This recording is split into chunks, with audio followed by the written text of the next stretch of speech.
Olá, você que está conosco, é um prazer imenso tê-lo conosco para o Arrase Enem 2015. Que vamos juntos estarmos desfilando com muitos conteúdos de biologia. É um prazer imenso poder desfrutar dessa biologia maravilhosa e compartilhar conhecimentos relacionados ao teu Enem 2015. O Enem que é uma prova toda especial que hoje contempla milhares e milhares de candidatos que têm as habilidades testadas. Por que habilidades? Porque o Enem é composto por 8 competências na ciência da natureza e 30 habilidades. Dentro dessas 8 competências e 30 habilidades, nós temos, claro, os conteúdos da biologia e os conceitos da biologia importantes. Por esse motivo, nós vamos trabalhar com vocês na Biologia 1 com alguns aspectos específicos da biologia. Para quê? Para que você possa, em seguida, estar conosco na área Ciência da Natureza, contemplando a biologia junto com a química e, claro, a física. Então, no primeiro instante, nós vamos ter o quê? Aulas à parte de biologia e, claro, de física, de química, e em seguida os professores vão trabalhar em conjunto para preparar você o melhor possível para o teu Enem 2015. E, claro, o Enem, quando surgiu desde 98, nós acompanhamos e temos feito a prova junto com os alunos praticamente todos os anos. E temos realmente uma apreciação bastante grande, um apreço bastante grande à prova do Enem, trabalhando competência e habilidades. Então, nós vamos hoje trabalhar um pouquinho com questões específicas de biologia para que você tenha a base e possa resolver as questões, os itens, como o INEP coloca, não coloca questões, mas itens com muita propriedade. Mas para isso nós precisamos do quê? De um fundamento. E esse a gente vai trabalhar nas aulas do Enem específico de biologia. Eu sou o professor Cornélio e estarei com vocês dividindo a biologia com o professor Geraldo Cardoso Sobrinho. Vamos lá então? Um bom trabalho a todos e vamos arrasar no Enem 2015. Vamos lá, pessoal. Nós vamos trabalhar com alguns aspectos relevantes da biologia celular, iniciando com a biologia celular. Então, quando nós falamos em biologia celular, claro, antiga citologia, nós temos que falar primeiramente nas células. Então, vamos falar em células e vamos comparar as células. Aqui nós temos nessa imagem uma célulazinha que é chamada de célula procariota ou procarionte. O que tem essa célula procariota? A célula procariota, como o nome sugere, pró, primeiro, primitivo, que veio antes, cário, cário vem de núcleo, é uma célula que não tem um núcleo definido, um núcleo verdadeiro. É uma célula que ela vai apresentar algumas características peculiares. Então, uma coisa muito importante, o que toda célula tem que ter, seja ela procariota, seja ela eucariota. Eu significa verdadeiro, cário, núcleo, ter um núcleo verdadeiro. Então, se você observar nessa figura aqui, a célula ao lado, ela é uma célula vegetal eucariota. Eucariota. Agora, o que as duas células têm que ter em comum? Toda célula vai apresentar, deve apresentar, primeiramente, uma membrana plasmática. Toda célula tem que ter, obrigatoriamente, um hialoplasma, aquele líquido que fica dentro do citoplasma. Toda célula tem que ter, terceiro, material genético, seja ele dentro de um núcleo, como uma eucariota, ou disperso no hialoplasma, como nas procariotas. E toda célula tem que ter uma organela que não tem membrana, chamada ribossomo, que faz a síntese proteica. Então, recordando, membrana plasmática, o hialoplasma dentro do citoplasma, o material genético e os ribossomos. Portanto, isso é comum entre célula procariota e eucariota, seja eucariota de fungo, de protozoário, ou de animal, ou de vegetal. Vamos dar continuidade na tela. Então, se você observar aqui, nós vamos realmente encontrar nessa célula procariota os ribossomos, o citoplasma com hialoplasma, o material genético nucleóide disperso no hialoplasma e vamos ter, claro, a membrana plasmática aqui. No caso, como trata-se de uma bactéria, nós vamos ter parede celular que é de proteoaminoglicanas ou mureína. Agora, ao lado, nós temos uma célula vegetal. Uma célula vegetal, que é uma célula eucariota, claro, ela vai ter parede celular celulósica, né? Ela vai ter um núcleo bem definido. Esse núcleo tem um material genético associado a proteínas específicas, as chamadas histonas. Existe um mieloplasma dentro desse citoplasma com várias organelas membranosas. Uma célula eucariota, além de apresentar um núcleo, que tem uma carioteca, também apresenta organelas com membrana. Como você pode observar aqui, nós temos o complexo golgiense, o retículo endoplasmático rugoso, o liso, existem mitocôndrias. Então, nesse caso aqui, como uma célula vegetal, os cloroplastos, que são organelas que apresentam membranas. Então, você poderia me questionar, Cornélio, então qual é a diferença entre uma célula pró e eucariota? Quais são as diferenças cruciais entre essas duas células? Vamos observar aqui mais um pouquinho essas diferenças. Então, se nós analisarmos aqui, primeira grande diferença, uma célula procariota, ela não tem carioteca, ou seja, o envoltório nuclear, enquanto que a eucariota, ela tem esse envoltório nuclear. O DNA, o material genético de uma célula procariota, ele não está associado a proteínas, ele é desnudo. Então é um material genético que não tem associação com as proteínas histonas, especialmente. Enquanto que o DNA de uma célula eucariota é ou vem combinado às proteínas. Os cromossomos de células procariotas, eles são únicos, um cromossomo só. Enquanto que nas células eucariotas são múltiplos. No nosso caso, são 23 pares de cromossomos.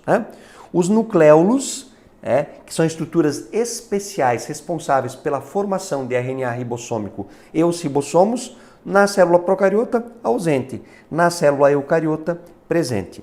A divisão da célula.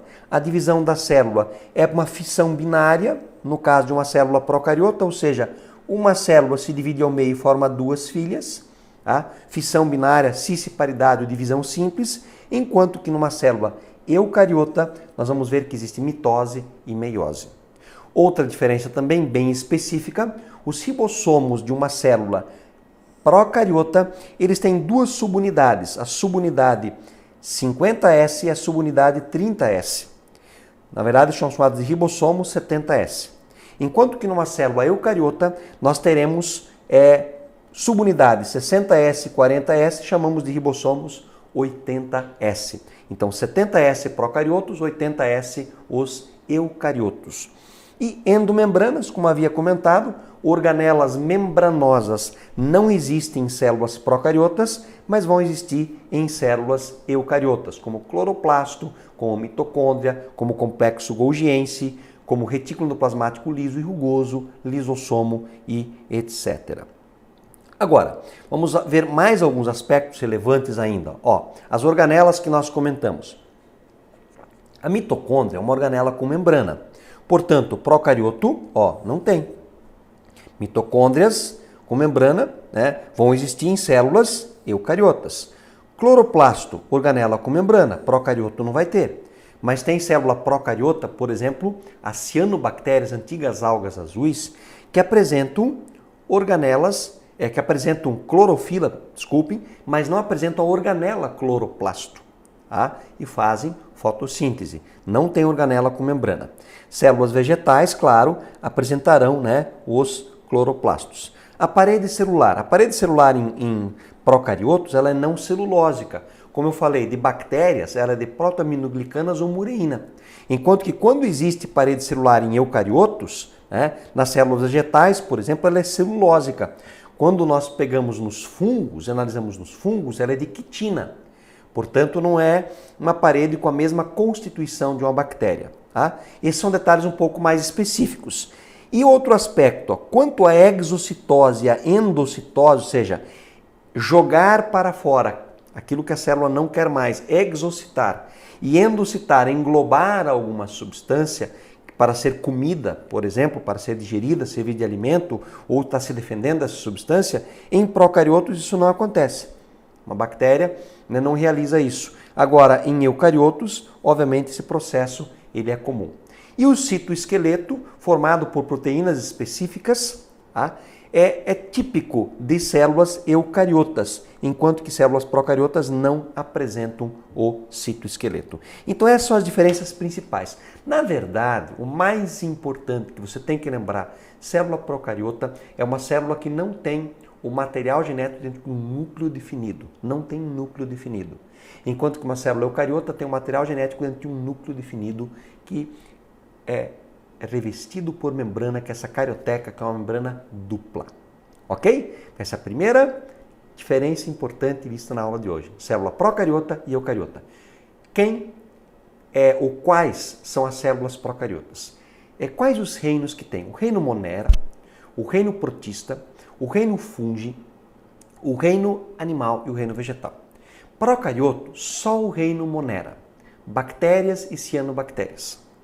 Eucariotos, todos os demais reinos, ou seja, protista, os protozoários e as algas, por exemplo, os protoprotistas, como são colocados hoje, os fungos, os animais e os vegetais. Ok? Esses são os indivíduos que têm células eucariotas e procariotas só o monera. Dando continuidade, vamos lá então? Vamos lá.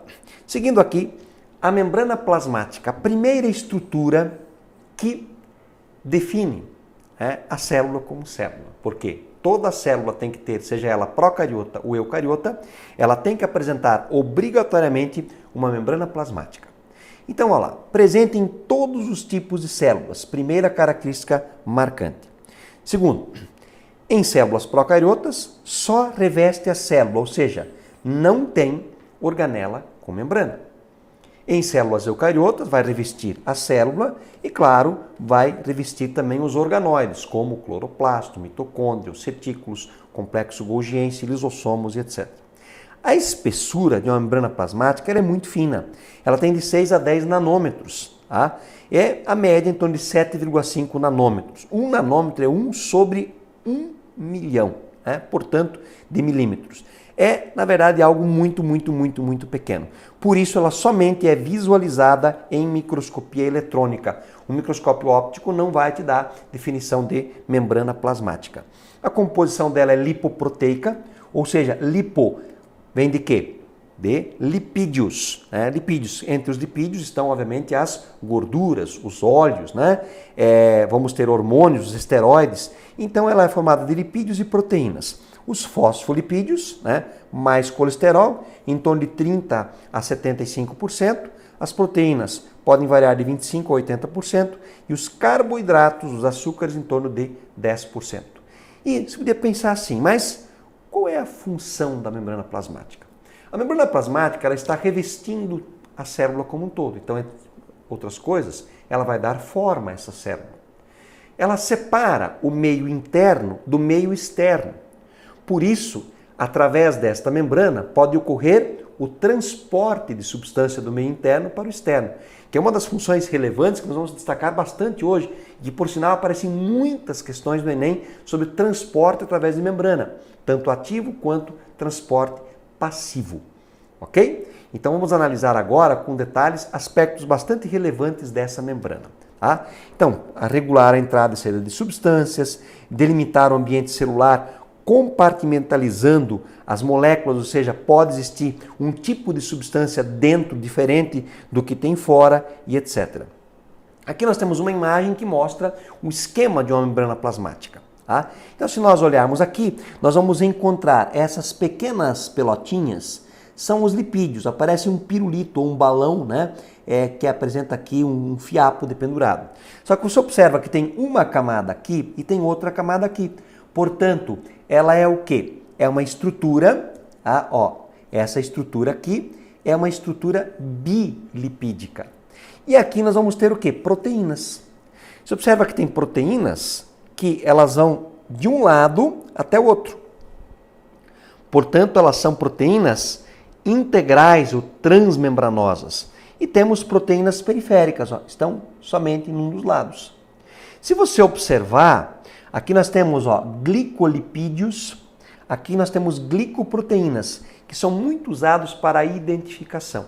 Então você tem uma camada bilipídica. Observe uma outra imagem aqui, Então você observa que tem uma dupla camada de lipídios e nós vamos encontrar aqui proteínas integrais que atravessam fora a fora, muito usados no transporte, e temos proteínas periféricas, ok? Então essa estrutura básica, esse é o modelo de Singer e Nicholson, que é o modelo hoje válido de membrana plasmática. Então essa é a estrutura básica da membrana plasmática. E só lembrando, quando a gente analisa a disposição desses fosfolipídios na membrana, observem, olhem só, aqui o fosfolipídio, né? Então aqui você tem essa bicamada lipídica, ok? Então aqui nós vamos ter o quê? Esta região interna é uma região apolar, formada por ácidos graxos, né? Repelida pela água. Ou seja, essa região não tem afinidade com a água, por quê? Porque uma substância apolar, ela é dissolvida, se ela é apolar, somente por outra substância apolar. A água é uma substância polar. Portanto, polar dissolve polar e apolar dissolve apolar. Então essa parte intermediária, né, é repelida pela água.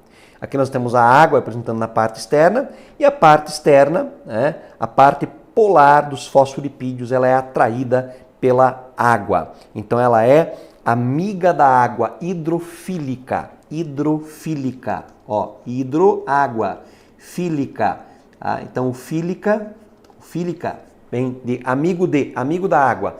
E a parte intermediária, ela é hidrofóbica, ou seja, medo de água, ok? Então essa estrutura um pouco mais específica.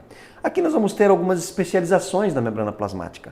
A membrana plasmática, por exemplo, ela vai apresentar aqui, ó, microvelosidades que aumentam a área absortiva, muito comum no intestino. Vamos encontrar aqui, ó, uma zona de oclusão que vai selar, ó, isso aqui é uma célula, aqui nós temos outra célula. A região de oclusão, ela vai selar essas duas células para que nenhuma substância aqui, ó, entre com facilidade e essas células não se rasguem também. Em seguida, a zônula de adesão, como o nome sugere, que tem proteínas que fazem a adesão, assim como os desmossomos, da mesma maneira, os filamentos de queratina. E nós vamos ter também junções comunicantes que permitem as trocas, os chamados gap, as trocas entre uma célula e outra. E aqui, os grampos da base, que são os hemidesmossomos, é como se grampeasse essa célula no tecido adjacente. Então, nós temos uma espécie de um grampo que adere a essa célulazinha. Então, são as especializações que a membrana plasmática ela pode ter, claro, para facilitar alguma função. Um gap para o transporte, né? Uma zônula de adesão, né? Obviamente, como o nome sugere, vai aderir à célula de oclusão, impedindo que a célula também se arrebente, se solte e assim por diante. Vamos lá. Dando continuidade, nós vamos verificar que a membrana plasmática ela é semipermeável, ou seja, ela seleciona as moléculas que podem atravessá-la ou não. Molécula, por exemplo, muito grande, ou que tem uma carga elétrica diferente que faz com que ela seja repelida, não vai atravessar e etc. Tá? Então o critério de seleção está baseado aonde? No tamanho das moléculas, na carga dessa molécula para poder atravessar a membrana ou não. Moléculas menores atravessam com mais facilidade, moléculas maiores, claro, com mais dificuldade. Moléculas apolares atravessam a porção lipídica, como nós vimos, o lipídio é apolar, da membrana plasmática, e as polares obviamente pelas proteínas, né? Exceto as muito pequenas ou fracamente polares. Então as apolares pela parte lipídica e as polares pela parte proteica. Tá? Essa permeabilidade, né, ela vai ocorrer ela é, como eu falei, ela é semipermeável, portanto ela é seletiva. E uma coisa muito importante, quando nós analisamos o aspecto de transporte da membrana, nós temos que pensar o seguinte, nós temos que pensar que nós temos aqui um meio externo, a membrana um meio interno. Então eu posso ter uma concentração de solução no meio interno diferente da do meio externo. Quando nós avaliamos essas concentrações, a gente vai definir quem é mais concentrado e quem é menos concentrado. Aí vem um conceito importante para você. Ó. Quando nós analisamos, vamos imaginar aqui que nós temos um pequeno esquema aqui em cima. Tá? Então nós vamos dividir. Ó. Vamos imaginar que eu comparo o meio A com o meio B. Comparando esses dois meios que são separados por membrana plasmática, eu analiso que o meio A ele é mais concentrado e o meio B ele é menos concentrado. Por exemplo, imagina que no meio A eu tenho uma quantidade de água, 200 ml de água para 20 gramas de açúcar. Do lado B eu tenho 200 ml de água para 10 gramas de açúcar. O lado que é menos concentrado eu chamo de hipotônico. E o lado que é mais concentrado eu chamo de hipertônico. Se os dois lados tivessem a mesma concentração, eu chamaria eles de isotônicos. O mais concentrado é hipertônico, o menos concentrado é hipotônico. Existem transportes através dessa membrana. O transporte pode ser passivo ou ele pode ser ativo.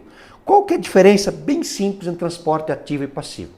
O passivo, como o nome sugere, não há gasto energético. Ou seja, uma substância passa através da membrana sem ser necessário investir energia.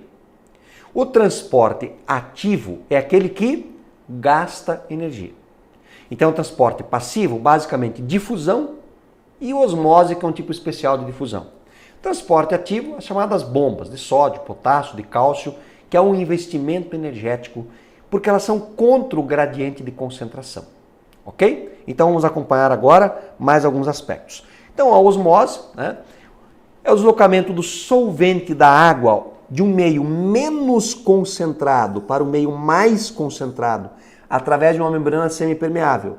Então, a osmose passa a água de um meio menos concentrado para o meio mais concentrado até que os dois meios se tornem iguais, ou seja, iso, tá? De mesma concentração. Então, passa água de um meio hipo para um meio hiper através de uma membrana semipermeável. O que passa? Solvente. Esse solvente especialmente é a água. Então, o solvente é água que vai estar passando especialmente aqui. E interessante, de um meio menos para um meio mais concentrado. Um exemplo bem significativo, que eu creio que vocês lembram, é o seguinte. Você tempera aquela alface, vinagre, sal e etc. Faz aquele tempero, coloca a salada de alface ali e mistura tudo. O que vai acontecer? Aquela água externa com sais e vinagre fica muito concentrada, ela fica hipertônica. A folha de alface está menos concentrada em sais, ela está hipo. O que é que vai acontecer? Osmose, a passagem de água do meio hipo para o hiper. A folha de alface vai perdendo água e fica toda enrugada, murcha. Um outro exemplo, quando você fica muito tempo dentro de uma piscina tratada com cloro. A água com cloro ela é hipertônica, o teu corpo é hipo. Como o teu corpo é hipo, o teu corpo começa a perder água para o meio, a pele começa a ficar enrugada. Ok? Então, exemplos de osmose. Outro exemplo, você pega e quer desidratar para fazer carne, sol, charque, né, etc.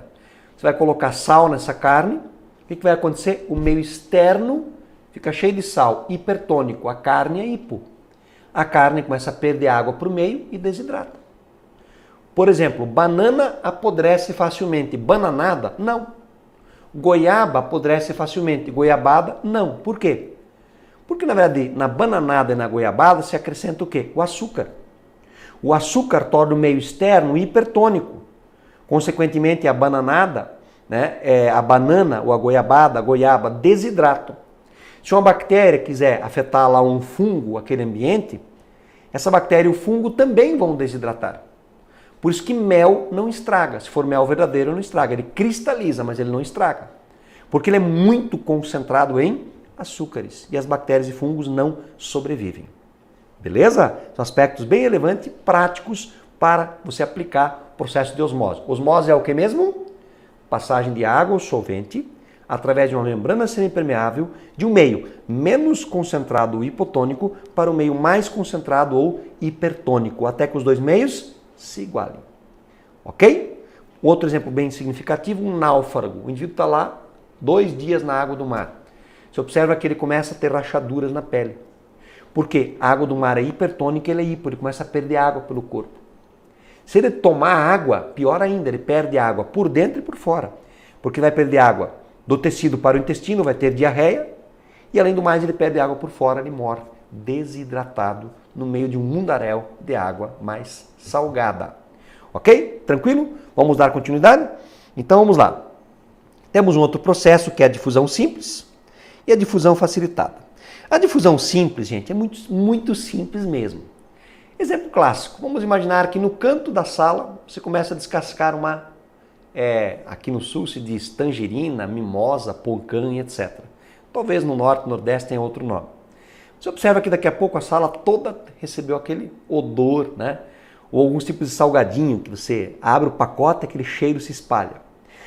No caso da difusão, as moléculas, né? Na verdade, as moléculas de soluto vão de um meio mais concentrado para o meio menos concentrado. Então elas vão se difundindo. Difusão, portanto, transporte passivo, onde há a passagem de soluto de um meio de maior concentração para um meio de menor concentração. Tá? Então, um exemplo bem clássico é das trocas que ocorrem nos nossos pulmões. O oxigênio passa do alvéolo pulmonar para o sangue venoso. No alvéolo tem mais oxigênio, no sangue venoso tem menos. O gás carbônico inverso, ele passa do sangue venoso para o alvéolo, porque no sangue venoso tem mais, no alvéolo tem menos. Então, esse é transporte passivo chamado difusão. Qual que é a diferença com a osmose? Que na osmose passa solvente, passa água. Difusão passa soluto, ok? É como se fosse os sais, como se fossem os açúcares, ok? Beleza? É isso? Ou gases como o oxigênio. E na difusão não há necessidade obrigatória de uma membrana plasmática. Seguindo, gente, e ainda o transporte facilitado, a difusão facilitada, que também é passiva. Por que ela é facilitada? Por quê? As proteínas de membrana, né, as tais das permeases, se nós voltarmos aqui, ó, essas proteínas de membrana, elas podem facilitar a passagem de substâncias. Tá? Então, as substâncias, tanto no sentido, num sentido quanto no outro sentido. Tá? Então, nós vamos ter a facilitação. Não é um processo ativo, ele é passivo. Tá? E ainda temos o transporte, né, chamado transporte ativo, onde ocorre um transporte contra o gradiente de concentração. Então, imagine o seguinte, ó. Imagine que eu tenho aqui a membrana plasmática e aqui eu tenho muito sódio e aqui eu tenho pouco sódio. Tá? Por transporte passivo, qual seria a lógica? A lógica seria o sódio passar do lugar que tem muito para o lugar que tem pouco. Mas isso não pode para o bom funcionamento da célula. O que é que vai acontecer? Eu preciso fazer um transporte contra o gradiente. Eu preciso tirar do lugar que tem menos e jogar para o lugar que tem mais. Como isso é contra o gradiente, eu vou fazer o quê? Gastar energia. Então, vou utilizar o quê? ATP.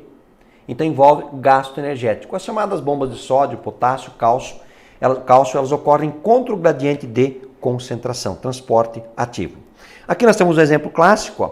Nós temos uma célula vegetal e uma célula animal, no caso uma hemácia. Tá? Então, você observa aqui a célula vegetal, ó, íntegra, com todas as suas partes. E essa célula ela foi colocada em 3 meios. Ela foi colocada, tá? Primeiramente aqui, se você observar, ó, essa célula sofreu a tal da plasmólise. O que é isso? Ela foi colocada no meio hiper. Consequentemente, ela é hipo. O que vai acontecer? Ela vai perder água. Por que ela não se deforma? Como ela é uma célula vegetal, tá? Ela tem uma parede celular que a protege. Quando ela perdeu água, nós falamos que ela ficou plasmolizada. Tá? Então, observe aqui uma plasmólise bem mais avançada. O vacúolo foi perdendo água. Olha o vacúolo aqui, ó. Ele foi perdendo água. E ela não ficou deformada por causa da parede celular. Tá? Agora, a deplasmólise ou desplasmólise é quando essa célula é colocada no meio hipo. Portanto, ela é hiper. Então, o que vai acontecer? Ela ganha água. E ela fica túrgida, ela fica inchada. A célula vegetal não morre, porque ela tem essa proteção. A célula animal, ela pode, sim, estar indo para o espaço. Ó. Observem aqui, essa célula aqui, ó, ela perdeu água. Ó. A concentração de uma hemácia e a concentração do sangue é em torno de 0,94. Aqui observe que a hemácia ficou toda enrugada, então ela perdeu água. Aqui ela ficou inchada e explodiu. Se ela ficou inchada e explodiu, ó, ela foi colocada numa solução, o quê? Hipo, ela ganhou água. Se ela perdeu água e ficou crenada, enrugada, é porque ela foi colocada numa concentração, o quê? Hiper. Então aqui ela ganhou água, ela perdeu água, desculpem. Então aqui ela perde água, ela fica toda enrugada e aqui ela ganha água. E como ela não tem parede celular, ela explode. Ok? Gente, outra coisa ainda, existe a capacidade da membrana plasmática de fazer fagocitose e pinocitose. Qual que é a diferença? Fagocitose é o englobamento de partículas sólidas, enquanto que pinocitose é o englobamento de partículas líquidas. Esse processo é ativo. Eu gostaria só rapidamente, para nós fecharmos, mostrar aqui as organelas que a célula tem e as principais funções que a gente vai discutir no decorrer. As mitocôndrias com função de respiração celular. Os lisossomos com função de digestão. Os centríolos que atuam na divisão celular e também atuam na formação de cílios e flagelos. O complexo golgiense que atua no processo relacionado à secreção e empacotamento. E claro, o retículo endoplasmático, o rugoso, ligado à síntese proteica, e o liso está associado ao processo de síntese de lipídios. Essa aqui é uma célula animal, essa é uma vegetal. Qual a diferença clássica? A vegetal tem cloroplasto, a animal não tem. Outra diferença muito importante, a parede celular de celulose no vegetal, o animal não tem. E da mesma forma podem existir estruturas que permitem as trocas na parede vegetal, que são os plasmodesmos, que uma célula animal não tem. E o vacúolo de suco celular, que o vegetal tem, o animal não tem. Essas são as principais diferenças entre célula vegetal e animal. Esta foi a nossa primeira aula de biologia. Eu sou o professor Cornélio, estarei com vocês por muitas aulas ainda discutindo a biologia. Um grande abraço a todos e bons estudos até nossa aula de número 2. Valeu, pessoal!